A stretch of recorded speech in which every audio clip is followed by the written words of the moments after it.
Yeah, what's good, y'all? It's your man, the Bigga P, and I'm here with another one of my I would say reviews and opinions of stuff that are going on in the boxing world today. First of all, I'd like to say Happy Memorial's Day to everyone, especially for our ones in the armed services that work to keep America safe and whatnot. As usual, we appreciate your efforts. Now, I want to talk about four specific things. Starting off with the unfortunate news that I heard this morning about Johnny Tapia passing away. I know Johnny Tapia's story is one of the more heartbreaking stories in boxing, and you always rooted for him. You always think that with all the he would eventually overcome those demons in his life, and it seemed like he was, because in retirement you didn't really hear a peep from him. He said, I know he was doing. I know his son was, doing the amateur thing, and it looks like his demons eventually did him in. It's sad, as a fighter, his style was, very fan friendly, breathtaking. His fight with Paul Williams, was one of the best fights I've seen in my life, unexpectedly. Um, and it's sad, watching the man accomplish so much, yet struggle so much on the inside. And I hope that wherever he is, that he has found the peace in his life, that he has found the peace that was missing during his lifetime. Rest in peace, Johnny. Um, Second thing, I want to talk about Mikkel Kessler versus Alan Green. Um, this was originally a Super Six fight before Mikkel pulled out with his double vision injury, and Alan Grant, I think, was a substitute for Jermaine Taylor, who was pretty much knocked out of boxing off the top after Abraham KO'd him in that last round. And I remember saying during the Super Six that Kessler, that Alan Green style was tailor made for Kessler. That I kept on saying people that Green could actually knock out Mikkel Kessler. And for a minute, I thought Allen was going to prove me right, because it seemed like his head was on straight. And when he hit him with that, beautiful right hand, and then it was staggering all over the place, and then he eventually fell. I'm thinking to myself, oh my God, we're about to see a major adjustment. Maybe Alan Green could finally do it. But the thing is, after that, after Michael Kessler got up, Allen didn't really jump on him like he should have. He let him off the hook in that round, and then slowly, Kessler got himself back in the fight. And in the fourth round scored, which is probably now the leading candidate for KO of the year, vicious left hook. Alan Green hits the canvas ASAP. His mind, look, everything was frozen, and it was just vicious. And it was a good, emphatic win for Michael Kessler. Now, obviously, he'll be interesting for 175. Personally, I think he should really go back to 168 and mix it up, because there are more interesting fights for him, anyways. But the thing is, I don't really believe he has enough punch resistance left, for some of the heavier hitters at 175. But, we'll see. Either that or he goes on, for a rematch with Froch or whatever. Now, as for Alan Green, every single time he steps up to fight a big opponent, he fails. Spectacularly, unspectacularly, he fails. And, he went from middleweight. He was he had the fight with Miranda, where I know he had his medical issues, and where he was nearly KO'd. And then he goes up to 168. He gets KO'd by Glenn Johnson, and the ancient Glenn Johnson, and then pretty much schooled by Andre Ward. And you're thinking that maybe he could put it together against an aging Mikkel Kessler. Although now, of course, now we find out he's still pretty much serviceable. But, and then he gets just brutally knocked out. So it's like, where are you going to go? You jump up, you fail at the top for 3 divisions. Where do you go after this? Do you work on, do you go back to the drawing board or what? The future is uncertain for Alan Green.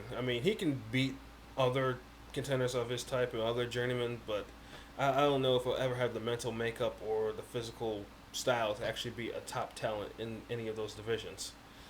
But, I hope, maybe he can recover from it and become a player, and eventually become a player in some division. Now let's get to 168 on Saturday. Lucian Bute versus Bigga P. Now, as far as my predictions or what my views were, I was thinking Butte, his whiskers were still, they were still iffy to me. I still didn't think that Butte didn't whiskers were very suspect. I still, ever since the Andrade fight, um, I was thinking if it goes the distance, it'll probably be a draw. That is if Froch couldn't KO him. Well, that turned out to be false. As Froch, except for maybe the first round, Froch just applied constant pressure. You know, Kyle Froch pretty much fought a damn near flawless fight. And Butte, once he got rocked, he just couldn't recover. He was on the ropes trying to do rope a dope, and his defense wasn't that great. And Kyle Froch was just catching him. And fifth round, Carl pretty much brutally knocked him out on the ropes. And yes, it was a good win for Kyle Froch. He's a champion again, and of course now it leaves him open for any other type of fight. I mean, of course, a rematch with Butte in Montreal, is big money, or he can try going after Kessler again now that he has a belt, and see where he can go after that. But my hats off to Kyle Froch. It was a great fight. It was a wonderful exhibition of domination and skill and power. As for Butte, I mean, he's young. It's his first loss. Now, hopefully that he doesn't let that loss break him, and then he just goes back to the drawing board and see. Most likely he probably will get a rematch. That maybe he could, maybe he'll recover and rebound again.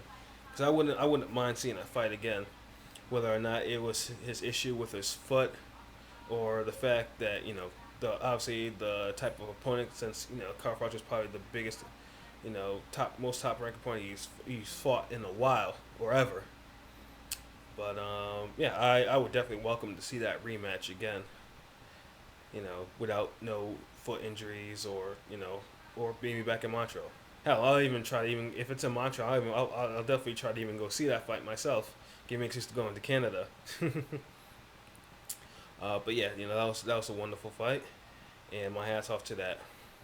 Now, my last, view of the day, I just heard, maybe 30 minutes ago. I just came in from, my vacation, and I'm looking at my Twitter and a couple of websites are on, and I'm reading that Paul the Punisher Williams might be paralyzed after a motorcycle accident.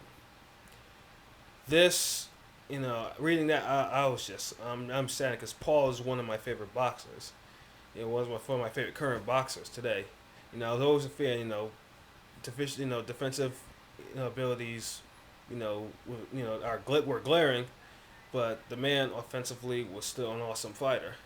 I was a fan of his work rate, his volume punching, and his stamina. And just the fact that he's possibly paralyzed for life. Hopefully that's not the case. I mean, we don't know if the injury is complete or not. Rest of the fact, it saddens me because that means another fight in 2012 is canceled. His fight, Canelo was supposed to be in September, and now obviously that's pretty much it's gone. This has been a wild year for boxing. Cancellations of fight, too many cancellations of these big fights. And it's unfortunate, and once again, it just reaffirms my own, belief to never ever go on a motorcycle again. I mean, Paul is not the first athlete to have his career possibly ended at the expense of a motorcycle, and he's not gonna be the last person. I personally don't understand why an athlete who would potentially make millions of dollars, would actually drive these things. They're not safe. I mean, if you want to do those things, at least wait until you're retired or you try it fully. But let me not get into that. I mean, that's my own personal view on motorcycles. And hopefully, like I said, hopefully Paul, it's not complete, and Paul can make a full recovery, and will be able to walk again. You know, I know the dude, from what I've heard, the dude, he's made his millions. I know he's invested wisely, and I know he's not hurting for money. You know, and if he does end up walking, most likely that is the end of his career. Anyway, because I just don't. I mean, if he comes back, you know, it'll be one of the greatest comebacks I've seen. You know, but yeah, you know, it's extremely sad, and boxing really could have needed a fight like Williams versus Canelo. It was definitely an interesting fight. Style wise, to see if Canelo's stamina and work rate would actually improve, or as usual, would it just like disappear? Against Williams' nonstop volume punching style, as if Canelo couldn't knock him out. So, yeah, my prayers out to Paul, and hopefully, he will be back on his feet, you know, as soon as possible. Well, that's it for me as far as my